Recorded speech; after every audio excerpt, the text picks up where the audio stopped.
Okay, welcome back to the second installment of Mark Fabian's Honest Guide to Wellbeing. This week we're going to be looking at some more basic skills, and again, similar to the previous week, looking at basic skills that are related to the attitude that you have to your life, and how having the right attitude can be very helpful to you. All right, so as usual, I have some slides. So I'm going to share my screen, which is giving me some grief right now.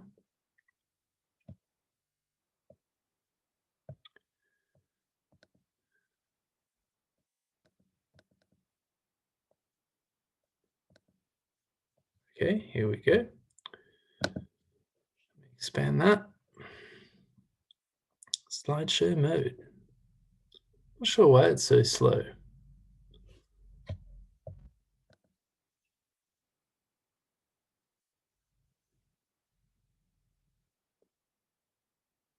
Here we go. Okay, let me move my screen down a bit. All right.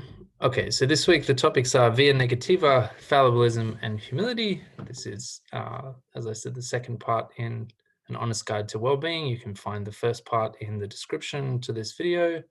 And this is by me, Dr. Mark Fabian. I'm a PhD doctor, not a medical doctor. My PhD is in economics, and I'm at the Bennett Institute for Public Policy at Cambridge University. All right, so quick, just recapping what the last one was about. So the first vlog talked about a lot of things, introduced this book and this whole vlog series, but the main thing that I talked about there was how you're wired for happiness, but also dissatisfaction. So your mood and your emotions are what we call homeostatically protected, which is that in the absence of sustained disaster or in the absence of sustained negative pressure of some sort, your neurochemistry brings you back to just a kind of moderate level of baseline positivity. So you're not like ecstatic all the time, because that would be actually bad for your well-being in the long run, but you're also not depressed. It's just this kind of generally positive attitude that most people have to their life. We'll explore a bit later in this series how you can extend your good moods and how you can shorten bad ones. But that's later. So despite being happy in general, we are also restless, in the sense that we tend to grow dissatisfied with what we have quite quickly. And this has sometimes been called a kind of hedonic treadmill effect, where the positive moods that you have don't seem to last very long. And by positive moods here, we don't mean that general baseline level. We mean that when something really great happens to you, it lasts a couple of weeks, and then you start thinking again about what's next. There's this kind of restlessness or this kind of tendency towards dissatisfaction. There's sort of two approaches to this. One is that you can either learn techniques to combat that restlessness, and I think Buddhism has done a really good job of codifying a lot of those, or, which is what I kind of propose here, you need to find some sort of destination that can guide a long and enjoyable journey, which is punctuated by repeated goals, and you meet those goals, and then you have the next one. But that's cool because you're enjoying the journey that you're on. I want to just speak about this briefly. So the view of the hedonic treadmill that I think is genuinely popularized both by academics, but especially by the kind of popular engagement with this literature, is this one here. So this idea that you're endlessly running in the same place on a treadmill, going after something good, right? Or that, you get there, and just as you're about to touch kind of like long-term happiness, you get pulled back on the treadmill. And so you're always running just to stay in the same place, and you can never get more happy. And I think this is wrong. So basically what this, I think, metaphorically gets wrong is that you're not in the same place. Like, it's true that there's always a goal beyond you, but you still meet goals as you're going along. So you get to one goal, you crash through it, it feels really good to get through it, and then you see another goal. And running to that other goal is also enjoyable. And when you get there, achieving that goal is enjoyable, but then immediately there'll be another one. So a kind of better metaphor for this is less of a treadmill and more of a mountain, right? So the problem is that you never get to the top of the mountain, or like you can think of the top of the mountain as kind of dying, having led a good life. So the idea here is that, each one of these nodes on the mountain is representing another one of these goals. So, your first goal might be to graduate or something. Your second goal might be to find an organization that you're keen to work for or volunteer for. your third goal might be to kind of contribute substantially to that organization and be accepted by its members, this kind of thing, right? So let's try to illustrate that with a simple case, but one that's not accessible for most people, but hopefully very descriptive, which is just Roger Federer's life. So can we think of Roger Federer, great tennis player, as being on the hedonic treadmill? What I would suggest instead is that, we start down here at the bottom of the mountain with Roger Federer winning his first ITF title. And you might think, if your ambition is to become a very good athlete, then winning an ITF title, winning a kind of low level but still very, very challenging professional tournament within that sport that you've decided to specialize in, probably gives you a huge rush of achievement, and feels really good. And in this photo from when he was, I think, 15 or 16, Federer does look, pretty chuffed with himself. But inevitably, the hedonic treadmill kicks in, and Federer would have then be like, well, now I really want to win an ATP title. And so you might think, well, he's just at the same level of happiness he was before. And I mean, you can't really kind of measure quantities of happiness directly in this way. So we can't say whether he is at the same level of happiness, but I sort of think it's irrelevant. Both for two reasons. One, you can say, well, like it kind of doesn't matter because you're just going to do something else that makes you happier again. Like it's the journey, not the destination, or something like that. The other thing, though, is that the frequency of your positive feelings is as important as their duration. So if every couple of weeks you're having a really good episode, then that's just as good as having, you know, being in a state of happiness in general, because you're having those episodes so frequently that for the most part you're a happy person or you're a satisfied person. I mean, so the next step for him would have been winning his first ATP title. That would have felt good. He's climbing up the mountain. The way you can think of this mountain metaphor is that each time you get to one of these nodes, you have a nice view, right? So you're like, okay, I'm working hard, and then I get my nice view. And then maybe as you sit at the view for a while, you think, well, this is a bit boring eventually. Let's keep moving. And you go to the next view. And then the next view is also really nice. And you sit there for a while and you enjoy that view. And you take it all in. It's been an achievement to get here. It was hard work. This view is a great payoff. But eventually you grow bored of the view. And you've got to keep going higher up the mountain to find a new view, or you've got to go to a different mountain. Right? And so after Federer has won his ATP title, he then wins his first Wimbledon title. And then eventually he wins 20 titles. And I'm sure pretty much all those titles felt really, really good. You don't get the sense from Federer that he got used to it after a while. Like, winning titles always felt good. And to this day, he seems to be trying pretty hard to win more titles. Now, I just wanted to kind of briefly go through another example just to emphasize that my philosophy is not about kind of being the best or something like that, or like, rising to the top, how to be successful, how to be a winner, how to be a champion, how to conquer the business world, this kind of stuff. That might not suit you, right? When we talk about being the best you can be, that best is defined by you and what suits you. So it's quite possible that the best you can be is something very modest, right? And that's not, you shouldn't think of that as not valuable, or you shouldn't think of that as a failure, or you shouldn't think of that as just kind of lame. So I think Alain de Botton has made a huge career out of getting this slightly wrong. So Alain de Botton is always telling people to like embrace their mediocrity, and that there's nothing wrong with mediocrity. And indeed, the mediocre people, or the people that embrace their mediocrity, are the truly good and successful ones. He talks a lot about a softer notion of success. I don't agree with that, right? I think that's kind of wrong. Or like, we should separate out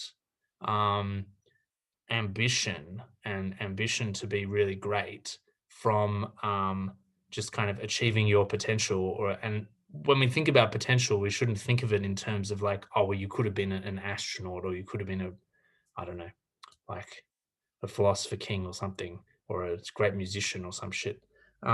Like, it's about following your motivations, following your disposition and your talents towards a life that is valuable to you and valuable to other people, and that you take pride in, and where you think like, I've done good with my life, right? I've lived a life that is suitable for me and that has generated value for other people.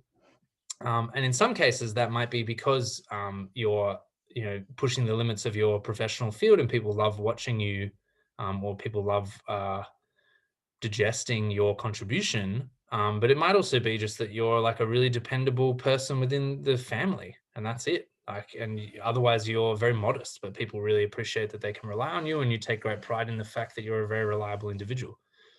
So I just want to emphasize that. But there's still this notion that in order to kind of feel good in your life, you're going to need to set some goals on a regular basis and meet those goals on a regular basis holds. So the most mundane kind of story that most people approach in their life is very much in this mold. And I don't think there's anything wrong with this mundane story, which is basically, at first you go and get a job. And then, that people in that organization say, we want to hire you. You look like a valuable person to us. You look like you can contribute value to this organization. And they look like to you an organization that you want to contribute value to. And then you go and find someone that you get married to, and that seems like someone who you want to share your life with, generate value for, someone who's very valuable to you, etc. Maybe you guys have some kids, maybe you raise a family, maybe you save really hard and you buy a car, right? And you take great pride in the fact that you've bought a car. One of the kind of enduring memories that I have from when I was younger was walking past a Filipino family back in Sydney, or perhaps Indonesian, who lived underneath a shop in a very small space. And it was two parents and their two kids. And they just bought a kind of compact four-wheel drive, and they were posing with it and taking photos. And they just seemed so happy. And inevitably that happiness is going to fade, and that car is eventually just going to be like your car. Right. And so you might think this is a hedonic treadmill again, but it's not. It's a journey in building a life that is something that you take pride in and something that is generating value for you and for others. And so eventually then, your next thing might be, well, just trying to get a house, have a vegetable patch, like raise your kids well, instill values in them, etc. Right. So these kind of mundane stories aren't mundane in the sense that they're worthless. They're mundane just in the sense that they're typical. And they're typical because they work for a lot of people. And so if this is something that works for you, you should not be kind of ashamed of how boring and average you are. You should take pride in the fact that or you should just be happy that something that's pretty straightforward works for you. All right. So that's the kind of recap on what we talked about last time. So you've got to understand that you are wired to be happy, generally in your moods positive, but in your satisfaction restless. And having that understanding of your neurobiology gives you the right attitude to your life. So you're going to respond gently to setbacks. I'm like, well, it's cool. Like, I'll bounce back. I'll be happy eventually. And like, this isn't a disaster because I'll be restless anyway. And you'll try to respond dramatically to triumphs. You'll be like, yes, achieved my goals. Awesome. And you realize that positive feeling is going to fade, but that by then you'll have a new goal and you'll be going towards that, right? And you're always hitting targets and you always climb that mountain and seeing new views. Nothing wrong with that. Now, generally, I want to put this whole vlog over to this notion of attitude and what are some helpful attitudes to take to your life that are going to be good for your well-being. And there's three attitudes that I think come up a lot in kind of self-improvement literature and generally in kind of good philosophies for life literature, but that aren't usually talked about in terms of their relationship to well-being. And I want to draw them out here. So these three are self-improvement by negation, which is perhaps not an attitude, but is an attitude, can be an attitude for a while, fallibilism and humility. So let's get into it. So we'll start with via negativa, which is this notion of improving yourself by negation. So casting out what's bad about yourself or what you don't like about yourself. This is a screen cap from the video clip to Hozier's movement. Hozier is excellent. This is a really excellent song with a really excellent film clip with some really excellent dancing by Sergei Polinin, who's a very interesting character in and of himself. The kind of classic sort of over-talented, tortured artist kind of thing. Anyway, so via negativa, the approaching something by removal. So when Michelangelo sculpted David, he chips away at the stone to reveal David. I remove everything that is not David. That's the way to think about it. So you can similarly approach your ideal self or your self-perfection by thinking, well, I'm going to get rid of everything about myself that is not what I want it to be. All right, so this idea kind of originated in theology. There was this notion called affirmative theology, where we try to identify God by all the categories that are associated with him. So God is everything that is good. God is everything that is light. God is everything that is wholesome or whatever. And negative theology kind of starts from the observation that God is unfathomable. And so actually the best way to approach God is to try to say what he's not, or like what we don't understand about him. So in any case, we don't really need to worry about this theological history. The intuition that's helpful for us is that often the fastest, the easiest, and in many times the most significant sort of marginal movement towards perfection, self-perfection, self-improvement comes by removing something, not by adding it. And I think too often in the self-help literature, there's an emphasis on adding. There's like, how can you make more money? How can you be more successful? How can you be more beautiful, etc. Right? Whereas we should actually focus on how can you be like less of a stingy prick? How can you be less contemptuous of others? How can you be less miserly? How can you be less callous? These kind of things. Right? So try to improve by getting rid of bad features of yourself. How can you be less resentful? That was my New Year's resolution for 2020, was to try to be less resentful of other people's success.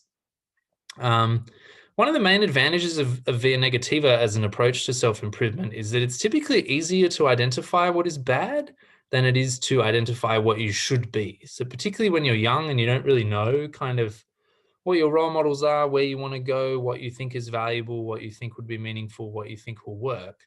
Usually you can identify things about yourself relatively easily that you don't like. When I was younger, I used to tell a lot of white lies.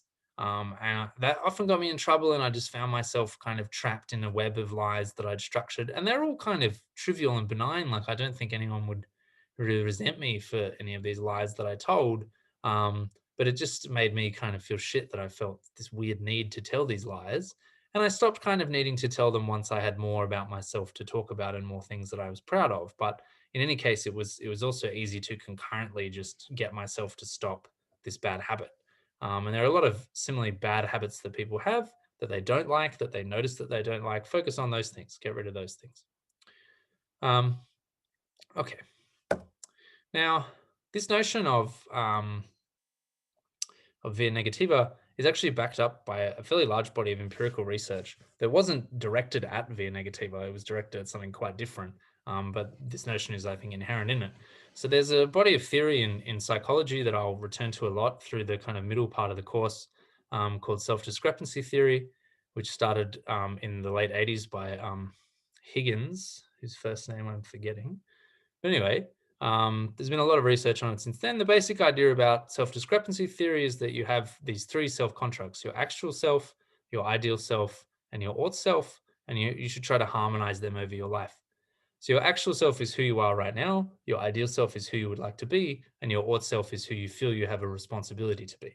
And your ideal and your ought selves might not be compatible. So you might ideally like to be a huge womanizer or something, but your ought self thinks it's not good to kind of deceive people like that, or leave train wrecks, or whatever it might be. So those two things aren't in harmony. You're going to have to find some way to balance them out. And self-discrepancy theory argues that if there's a discrepancy, a difference between your actual self and your ideal self, this will lead to depression because you're not who you want yourself to be. And if there's a discrepancy between your actual self and your ought self, then this will lead to anxiety because you'll be worried. You'll be like, oh, I haven't done what I was supposed to do. Right, and you're worried that someone's going to come and judge you for that. Now, returning to this notion of Via Negativa, the key thing is that a lot of the empirical research in this literature turned up a fourth construct called the feared self, which is who we really, really do not want to be. A lot of these ideas, even though they're in the kind of positive psychology space, are developed for clinical applications. And a lot of people who are seeing psychiatrists and the like are seeing them because they coincide not with their ideal self and not with their old self, but in fact with their feared self, with who they really don't want to be. So you can think about like addicts as a pretty clear example. Like a lot of addicts really don't want to be addicted to these substances, and then they keep taking the substance because it's addictive, or because they're weak in will, or whatever it might be. And every time they do that, they coincide with their feared self, with that thing that they don't want to be. And the empirical literature finds that coinciding with your feared self is devastating for depression and anxiety. It just makes it really, really bad. Much stronger effect than what you see for coinciding with your ideal self and coinciding with your ought self. So in some ways, the first step towards positive psychology, towards being super healthy in your mind, is to step away from your feared self to make sure you are not what you hate. And then after that, you can start focusing on being something that you love and that you think is worthy of love. And this leads us to a very nice quote, I think, from Adam Smith in the Theory of Moral Sentiments that summarizes this really quite nicely, which is that man desires not only to be loved, but to be lovely, or to be that thing which is the natural and proper object of love. He naturally dreads not only to be hated, but to be hateful, or to be that thing which is the natural and proper object of hatred. He desires not only praise, but praiseworthiness, or to be that thing which, though it should be praised by nobody, is, however, the natural and proper object of praise. He dreads not only blame, but blameworthiness, or to be that thing which, though it should be blamed by nobody, is, however, the natural and proper object of blame. And that really kind of summarizes it. And I think the one to remember is that first line. So people desire not only to be lovely, but to be loved. Sorry, not only to be loved, but to be lovely, to be the proper object of love. And so one of the first ways to do that is to get rid of the features of yourself that are not the proper object of love. So it's hard to love someone who's really bitter. It's hard to love someone who's miserly, who's stingy, who's not generous. It's hard to love someone who doesn't have a sense of humor, right? These kind of things. And I mean, of course, you can think about this not in a negative, in a removing way, but in a creating way. If you don't have a sense of humor, you're going to have to get a sense of humor. But the easier thing is to notice in yourself, what are your bad qualities? Get rid of those things. Right? Okay, I'm going to then talk about fallibilism via a transition through scientific method. So I think via Negativa and scientific method and fallibilism are all linked together in really helpful ways. Now, this will be a bit of a tangent, but why not? This is my vlog. I can do what I want. And I love to talk about scientific method. And it's something that people often get wrong. So how should we understand the scientific method? So the basic premise is the following. If you're trying to get at truth, if you're trying to get at a better understanding of the world, of objective reality, and objective reality definitely exists. There's definitely a lot of socially constructed facts, a lot of social facts, but then there's also a lot of things that are not socially constructed. So we want a humorous way of thinking about this. If you drop a hungry lion into a room full of postmodernists, they will not be able to socially construct that lion as harmless. Right, and we need to think about the line between these two things. Social facts are also investigatable using the scientific method. Anyway, if we're trying to get a better sense for truth, we've got kind of two methods. If we're interested in facts about the real world, typically we're going to start by induction. And this is reasoning from empirically observed phenomena. So I look out in the world and I take some measures and I decide based on those measures what is real and what is not real. Seems pretty straightforward. The problem with this, with induction, is what's called the problem of induction, which is that, well, when you observe something in reality, it's possible that you haven't observed it correctly. It's just that the full statistical distribution of the phenomena you're interested in hasn't been represented yet, or you haven't witnessed it yet. So the classic philosophical argument or philosophical example of this is the color grue. So grue is a color that presently is green. So every time you see something that is the color grue, it is green. And so you look at it and you think, well, that's green. Like leaves are green. All leaves are green. I've never seen a leaf that isn't green, so it must be green. Or all grass is green, because I've never seen grass that isn't green. It makes sense, right? But it may be the case that at some point in time, this grass is actually going to change to the color blue. It's just that we haven't gotten to that point in time yet. And after that point in time, it's always going to be blue. And so we should actually think of this grass as being the color grue, not the color green. We never know. We never know whether it might actually be grue. Now you might think this is ridiculous. Like, why do philosophers always come up with these stupid, unrealistic examples?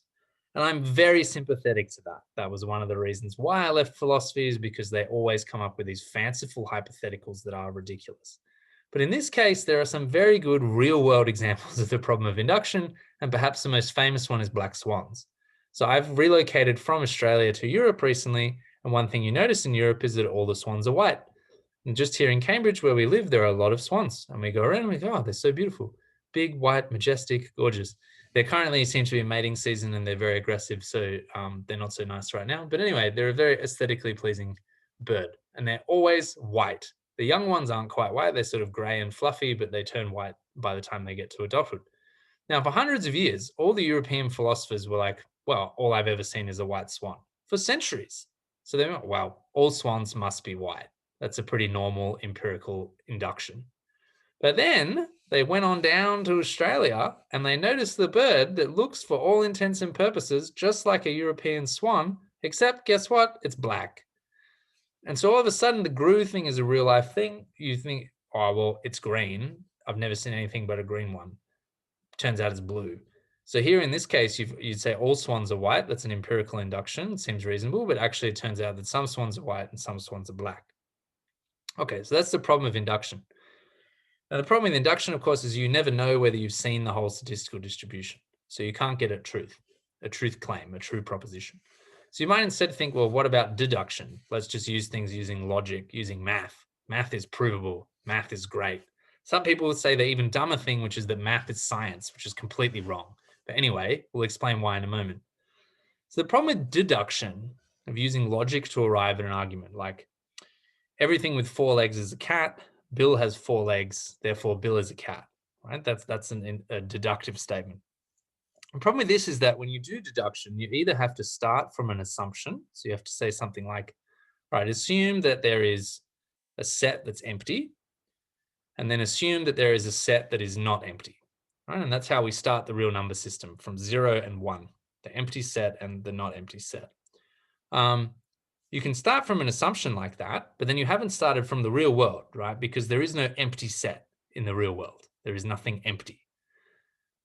Okay, or you have to start from an empirical observation. You have to start from a world that has stuff in it. So you start from the observation that swans are white, and therefore, if Bob is a swan, therefore he must be white. But now you're back in the problem of induction. So deduction doesn't really help you, because as soon as you want to transition to talking about reality instead of some abstract mathematical space, you're stuck, and you're going to have to make an empirical observation, and then you've got the problem of induction. So what's the solution? So the solution came from Karl Popper, who is one of my kind of all-time favorite philosophers and a very strong influence on my thinking. My honors supervisor actually was Karl Popper's PhD student, Jeremy Shermer. And I'm very grateful to Jeremy for putting me onto Popper's work, which I think isn't really taught enough in contemporary undergraduate training. So, and Popper was at Cambridge for a long time. And so I'm very kind of, chuffed to be at Cambridge now. Anyway, so Popper proposed this solution called falsification. So he starts from this idea, well, you can't prove that something is true, that a proposition is true, but you can prove that it's false. You can falsify that proposition. So if you take a proposition, all swans are white, and you subject it to replicable tests. So this is why replication is so important in science, designed to prove that this thing is wrong, that this proposition is false. And this proposition survives all these aggressive tests that are designed to prove it false. Then you can say, okay, well, let's treat it as a fact. Like, I've got no reason not to believe that this is true. So I'm going to treat it as a fact. Now, crucially, facts and truth are different, right? Because facts are always open to contestation, right? They can always be falsified. This is similar to kind of Dawkins's notion that, well, the reason why we believe in science is because it works, not because I think that, I've touched the divine or that we've discovered Plato's forms. We just run with this while it works. Now, multiple facts tend to get combined up into a paradigm. So we think about, Newton's laws, and then we build them up into this whole kind of edifice of engineering.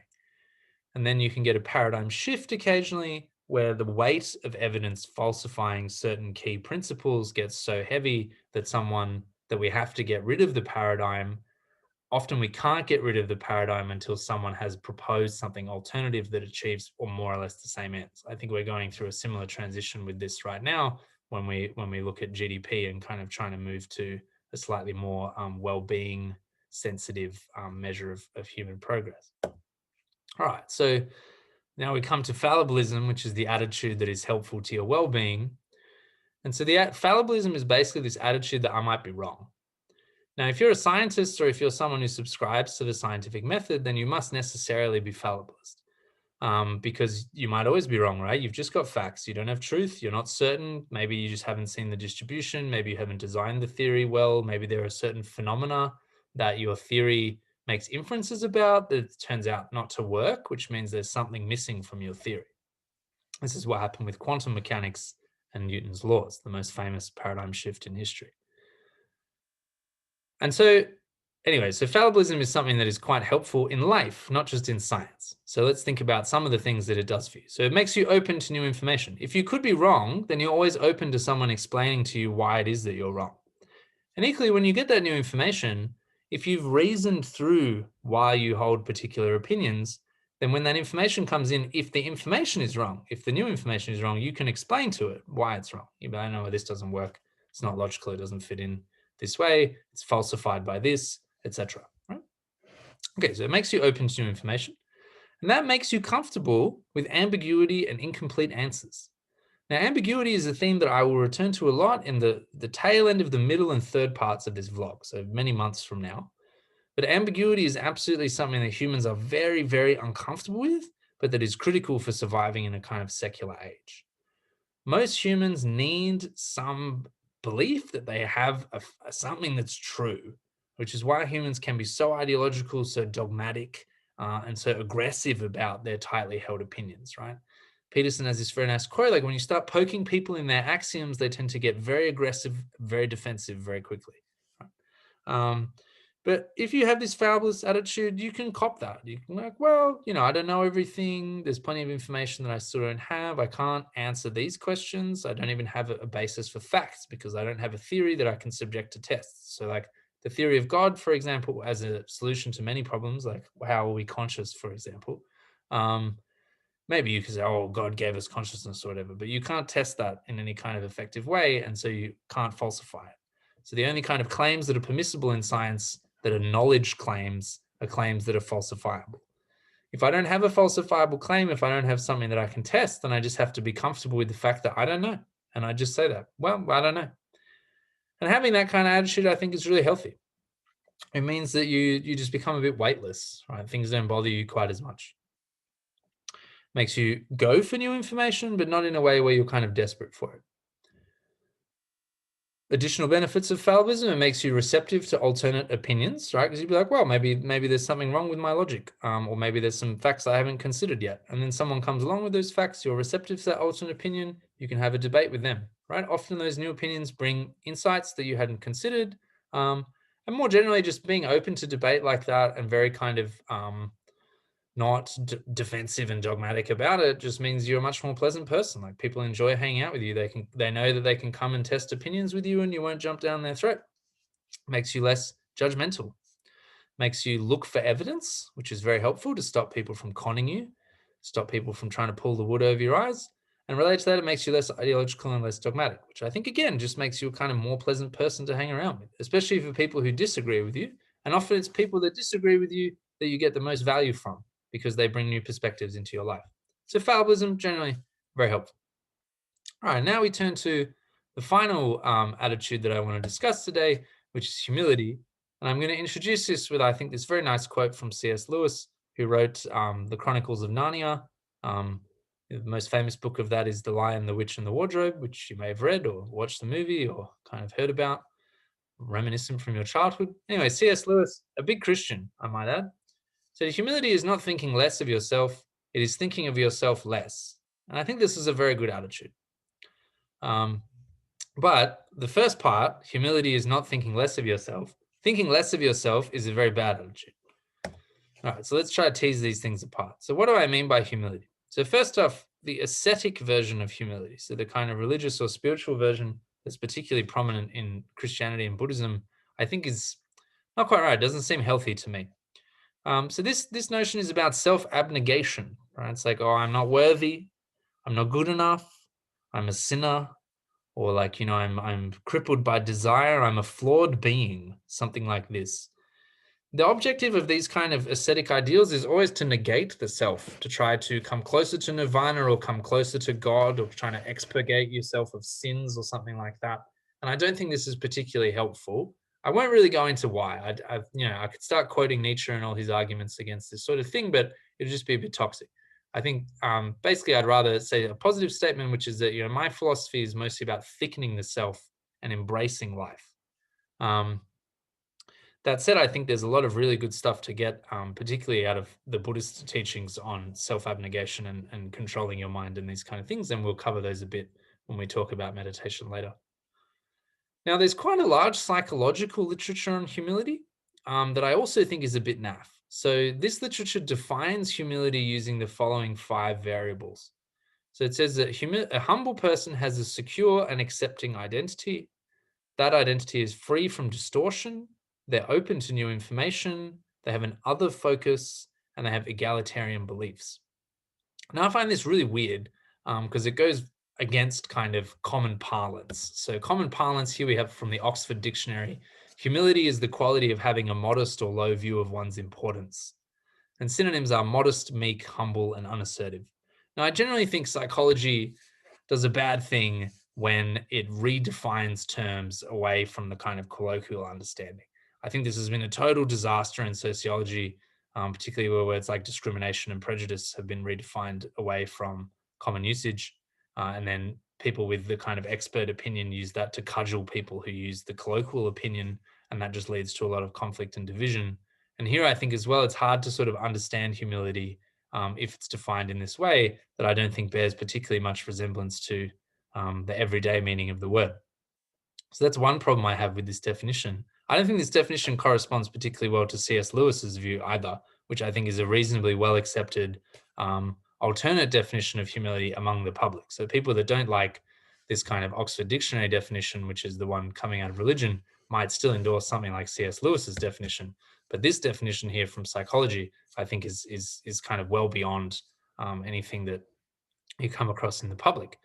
The bigger issue with this definition is the last 2 points there that I think are very weird. So it's kind of this sort of weird left-wing idealism that has crept in here. And I should say I'm quite left-wing, I would say. Depends on how you define it. I guess I like a balance between equity and efficiency, but I was a Marxist in my teenage years. I'm still really big into welfare states. I still don't like prejudice, and I want kind of social justice and this sort of stuff. I'm just also happen to be a liberal. In any case, this, and I mean liberal in the British sense, not in the American sense.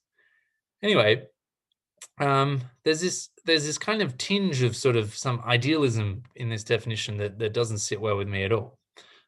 So if you read, say, Jonathan Haidt's work, but there's a lot that you can read, but you should read Jonathan Haidt's work, The Righteous Mind, really, I think, the book of the century to date. He basically demonstrates that the word equity is equally triggering to left and right-wing people. So if you put them into neural scanners and you ask them questions about equity and fairness and equality, the same parts of their brain light up. Now, philosophers and academics and stuff will draw all sorts of distinctions between the meaning of the word equity and the meaning of the word equitable. And they'll be like, oh no, what you're talking about there is equity and what I'm talking about is equitable or something. But it's just not how the brain's wired. All these words trip off the same parts of your brain. And the big difference between people who are kind of disposed towards the left-wing way of thinking and disposed towards the right-wing way of thinking is that left-wing people tend to emphasize relative equity, which is that we should all have the same amount.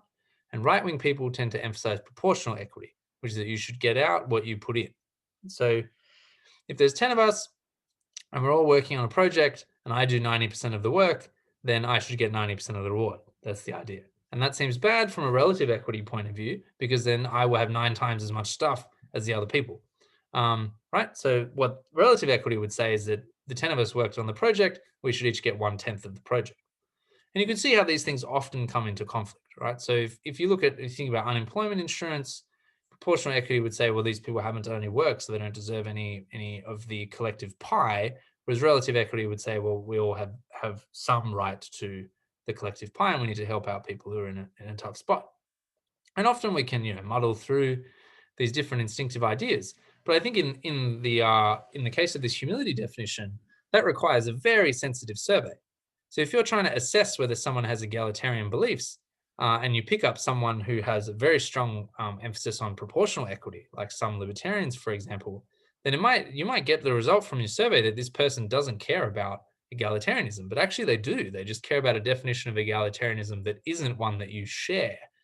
And because psychology, academic psychology, especially in the US, has an overwhelming liberal or progressive bent, There's almost no conservatives in psychology. I'm very skeptical that these surveys are designed in a way that allows you to measure this aspect of humility, this egalitarian aspect, without inadvertently making it seem like right-wing people aren't humble. And the problem here is that, say you got someone who scored very high on these egalitarian beliefs, very high on this other focus, like some, crazed woke warrior. If I can be, it's my blog, I'll be a bit on PC if I want to. Some crazed woke warrior, right? Or equally someone who like claims to be really Christian and claims to care a lot about people, but is actually just kind of very autocratic. You get someone like this who seems to answer the questions about other focus and egalitarian beliefs in a very humble way, but then doesn't do so well on the other factors. This secure and accepting identity, freedom from distortion, openness to new information. You might mistakenly say that this person is humble, but actually this person has just answered those questions and not the rest. And because you're just looking at averages, you might think, oh, well, like probably this person is also got all these other features too. Anyway, so I think this is just a bad definition. It doesn't relate to either of the colloquial meanings, and it brings in a whole lot of kind of political baggage that we don't need. That said, before I get to that slide, I think the first 3 bullet points here are very, very important character traits. You could almost call them virtues. Certainly they are kind of relevant to a lot of the attitudinal stuff that we've been talking about in this vlog. A secure and accepting identity, freedom from distortion, and openness to information strike me as a very good definition of what we might call being well-adjusted. Being well-adjusted is crucial to your health. Like you could almost define it as mental health. Someone who is maladjusted is probably not very healthy. And I think this is a good way to think about whether you're healthy. And over the next few slides, I want to describe what I think kind of define these qualities. Before that, I thought maybe let's just give an example of something that I think is humble in kind of a useful way. So the example that I'm going to draw is Spider-Man. And in particular, the 2 kind of new representations of Spider-Man in the 21st century, which is Miles Morales and Spider-Gwen, or the Gwen Stacy, who is Spider-Man in an alternate universe. So I think Peter Parker, the original Spider-Man, who seems to have been Stan Lee's favorite character, is a very humble character. So he's obviously got superpowers and he achieves really great things, but he's always kind of worried that he's not doing enough. He's always kind of trying to balance his responsibilities to other people, does kind of a bad job of that. And Into the Spider-Verse, which is a artistic masterpiece and something that you should definitely watch, kind of really explores that a lot, because there's a Peter Parker character in there who is the kind of original Spider-Man who's stuffed up and lost Mary Jane, and he's really kind of regretful of that. So I think this is a character who kind of embodies a lot of these principles of humility. But particularly these 2 new versions of Spider-Man, I think, do a better job of it. So the original Peter Parker is almost like a little bit he beats down on himself, I think. Like you always kind of want to slap him and just be like, mate, it's fine. Like stop just fucking moping all the time. Get on with it. Like you're Spider-Man, you've got a hard life. Everyone forgives you for this other shit. Whereas these 2, I think, are a little bit more balanced, particularly Gwen Stacy in terms of how they understand their responsibilities to other people and themselves, and the pride that they take in the things that they achieve. I think that's critical. We'll come back to that point. So if you're interested in kind of pop cultural representations of kind of healthy humility, I think these comic books and these movies are really good. So I'd recommend reading them. Another example would be Obi-Wan Kenobi. I nearly put him in, but I thought I needed to have some female characters in particular. And I think Gwen Stacy is a very good role model for young women. Anyway, so let's talk about being well-adjusted for a second. So to be well-adjusted is to have a secure, accepting identity, free from distortion and open to new information. I think an idea here that's worth mentioning is how should we understand? So one is that a well-adjusted person is consistent and has a consistent response to self-esteem. Self-esteem is complex, and we'll talk about it as we go through the course, but one thing about self-esteem is that you can think of it as a sociometer. So it is an emotion that communicates to you whether you are behaving in a way that other members of your group are going to approve of. So it's similar to shame in that way, but it goes beyond shame, because shame is a kind of very morally tinted emotion. Whereas self-esteem is not just about moral things, it's just generally about whether you're valuable to the group. So if you like win an athletic competition, There's nothing kind of inherently moral about that, but you tend to get self-esteem because a lot of people in the tribe are going to value that you have athletic prowess. You can hunt better and these kind of things. So someone who has a secure identity is going to be responsive to self-esteem. If their self-esteem says, "Mate, like you're not getting it done here. Like you're not going to be a valued member of the tribe if you keep behaving this way," they're going to respond to that because they're secure in the sense that they're not like debilitated by this negative self-esteem. Like, oh my God, shit, everything's fucked. The tribe's going to throw me out. And it's good carried in the corner somewhere. And they think, oh, okay, yeah, like I need to do something about that. But they know kind of what to do because they have a sense of who they are and they know how to leverage their skills and this kind of thing. And that their self-esteem is also not going to be wildly disproportionate from what they're actually capable of. So I'll keep coming back to this idea over the last couple of slides. It's realism. They have a realistic understanding of themselves, a realistic understanding of the expectations, a realistic understanding of their potential, and they meet that realistic standard at all times, right? So they do not deceive themselves and they do not seek out other people for confirmation of a deceived sense of themselves, which is a very narcissistic kind of behavior. So if you know that you are, I don't know, not talented at art, you don't seek out people to be like, you know that I'm talented at art, do you? And they'll be like, yeah, man, like it's great. Like they don't do that. They just go, yeah, no, I suck. And I'm not going to do art anymore. I'm going to do something else because it's more valuable. Okay, so that's the aspect where it's free from distortion, right? You're not deceiving yourself. You're not puffing yourself up. You're not, you're not deceiving yourself. That's the only way to say it, right? At the same time, they have a self-image that they're aware of. They know who they are. So that's this like secure identity. They have a sense of themselves. But that identity is still relatively abstract, right? It's quite flexible. It's not set in stone. And this is a tricky balance to achieve, right? So there is some literature showing that people who have a clearer sense of self tend to have better well-being outcomes.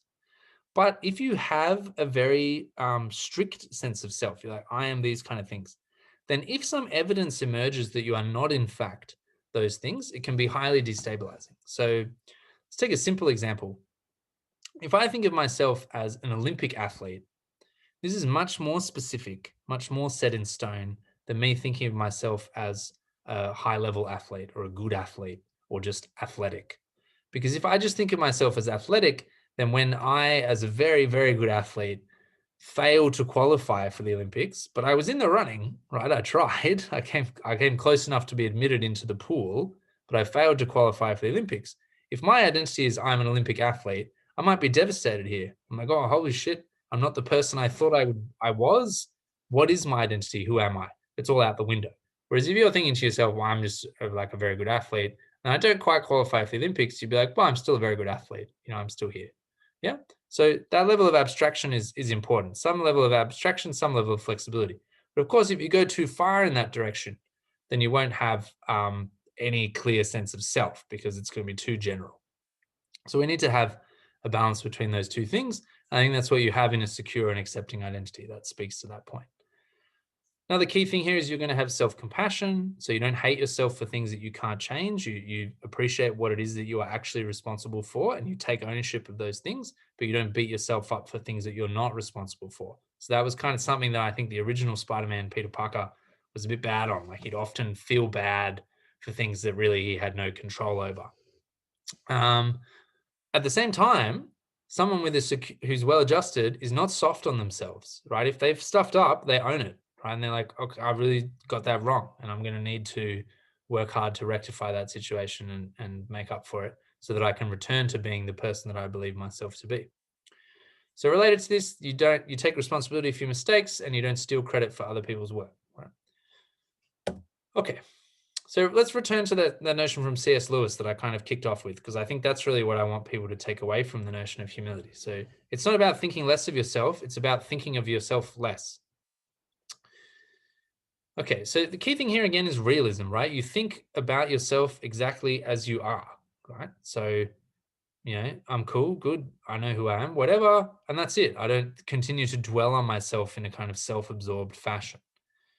It means recognizing that you are embedded as an individual within social structures. So you exist in a community, you exist in organizations, you exist in a household, you exist in a family, these kind of things. What role do you play in that family? what externalities do you have on other people? So if something happens to you, or if you do something, what effect does that have on other people? You've got to be aware of those people, and you've got to take responsibility for those actions and those outcomes. It means being altruistic, not necessarily super cooperator, but just someone who cares about reciprocity, cares about ensuring social norms in your environment. And it means caring about making the world a better place. So if you think of yourself less, that necessarily means that you think of others and what is outside of you more. And so you've got to think not just about how you improve yourself, but one of the ways maybe that the way you think about improving yourself is how can you improve the world? How can you improve lives of others? Now, I think Jordan Peterson, who's a controversial character, but I think he's really, really excellent on a lot of existential matters, and I'll be referring to him a lot through these vlogs, has a really simple, almost truism in this space, but something that I think is stated very crisply, very powerfully, which is that if you put your own house in order, it has these positive externalities on the community. If your house is in order, then other people in your street will do better, right? You'll have money to spend, for example. You will clean up your house, and that will improve their house values. And it will encourage them to follow your example because you'll be doing well. So if you put your house in order, it encourages other people to put their house in order, and that also has these positive externalities. And if we're all putting our houses in order, then the whole community is going to flourish. And I think this kind of comes back into this humility idea, right? Is that if you're putting your house in order, it's not for you, it's for the people who share that house with you, right? For your family, for your loved ones, for members of the community that you bring in, like your friends. If you think of your house in broader terms than just your physical house, as the spaces that you occupy, as the environments that you move through, then putting your house in order means putting your community in order, putting your profession in order, putting your organization that you are embedded in as a worker in order, these kind of things, right? And so we always have these positive externalities, these spillover effects. And if everyone's behaving in this way, we get a nice virtuous cycle. And that can be the power of humility, the power of not being self-absorbed, but being outward looking and other regarding. Okay, next one briefly. Humility also means accepting exogenous shocks. This comes back to the self-compassion thing. If something happens to you that's really bad, sometimes you can feel sorry for yourself. You're like, damn, there was nothing I could do about that. I just got knocked sideways. And equally on the positive side, not being like, yeah, I'm awesome, I succeeded in that. Just being like, yeah, I got super lucky there, right? So I got a Fulbright scholarship last year, which was super lucky, right? And you know, you can talk a lot about how people make their own luck and these kind of things, but I really did not expect to get that. If I hadn't gotten that, I would have had to retire from academia, I think, and take a job probably in the bureaucracy. And now everything's going really well. And that was just a roll of the dice, and I don't see it as anything else, right? So I don't like, yeah, I deserve that or some nonsense, right? Just a stroke of luck. And I have had multiple strokes of luck in my life, and I think it's important to recognize that. And equally to recognize when you have bad luck, right? And just say, well, that was bad luck. And some people get bad luck after bad luck after bad luck. And that's really unfortunate, right? And those people can't beat themselves up and think it's something about them that's causing this to happen, right? The first couple of times it happens, you should certainly inquire. You should be like, well, am I bringing this on to myself? Is there some kind of behavior that I'm doing, some views that I'm not letting go of, etc., that's causing me all this run of bad luck? But maybe it's possible that it's not, right? You just things aren't going very well. Just noticing that my face is like fully half in shadow. It looks very sinister. Anyway, one point about this exogenous shock, you should be like Noah, right? So Noah prepares for the flood. And you should assume, especially when things are going well, that things will not always be going well. And you should be prepared for that. And just again, another little personal anecdote. So my girlfriend's life is also going very well. And at the end of 2019, everything was going wonderful. And we both thought, well, just everything is going so great right now. It feels like we are definitely on track for a correction. You know, something bad's going to happen. And 2020 has really thrown up a lot of shit, not just with COVID and all the rest of it, but with a lot of personal dramas. And part of how we've gotten through it is just to remind ourselves that a couple of months back we said, well, probably it's on the horizon. So prepare for that flood psychologically, materially, etc. If you are prepared for the flood and it comes, hopefully it won't affect you as much. But when it does come, just recognize that that's an exogenous event. It's not your fault. Okay. And then finally, let's just talk a little bit about modesty. So modesty is really important because it stops you from getting up yourself, as the Australians would say. It makes you a more pleasant person to hang around, these kind of things. But at the same time, you shouldn't let modesty be toxic. In Australian culture, I think more than others, there's this attitude, particularly in team sports or anything that involves a group, that you shouldn't take any credit. and that you should always downplay your achievements. And I suppose that is a good default attitude, but I think it's often taken too far.